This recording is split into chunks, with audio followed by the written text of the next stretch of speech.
Taiwan विवाद के बीच भारत के विदेश मंत्री एस जयशंकर ने माना है कि भारत और चीन के बीच संबंध ठीक नहीं है। विदेश मंत्री एस जयशंकर ने भारत और चीन के संबंधों को लेकर चिंता जाहिर की है।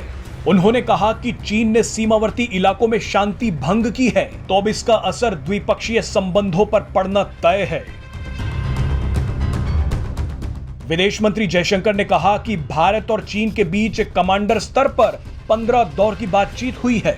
दोनों पक्षों के उन स्थानों से पीछे हटने के बारे में महत्वपूर्ण प्रगति हुई है जहां वो बहुत करीब थे, लेकिन अभी भी कुछ जगह ऐसी हैं जहां से चीनी पीछे नहीं हटे हैं।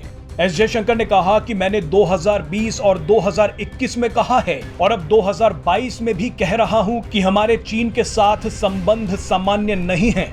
उन्होंने कहा कि अगर सीमा पर स्थिति सामान्य नहीं है तो संबंधों को भी सामान्य नहीं कहा जा सकता। उन्होंने कहा कि सीमा की स्थिति एक बड़ी समस्या बनी हुई है क्योंकि सेना पिछली 2 सर्दियों से वहां डटी हुई है। जयशंकर ने कहा कि ये स्थिति बहुत तनावपूर्ण है और ये खतरनाक स्थिति भी हो सकती है, इसलिए हम बातचीत कर रहे हैं। आपको बता दें कि भारत और चीन के बीच सीमा विवाद को हल करने के लिए लद्दाख के चुशूल और मोल्दो इलाकों में बैठक हुई थी। रक्षा मंत्रालय के मुताबिक इस मीटिंग में दोनों पक्ष सैन्य और राजनयिक माध्यम से बातचीत जारी रखने पर सहमत हुए थे, लेकिन आपको बता दें कि इस बातचीत के बावजूद चीन ने एलएसी के पास सैन्य गतिविधियां की हैं।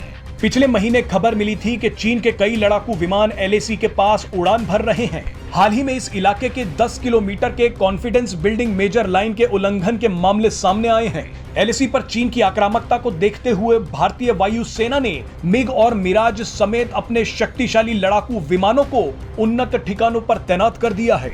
अगर चीन भारत को जरा सा भी नुकसान पहुंचाने की कोशिश करता है तो भारत के ये लड़ाकू विमान कुछ ही पलों में चीनी गतिविधियों को जवाब दे सकते हैं।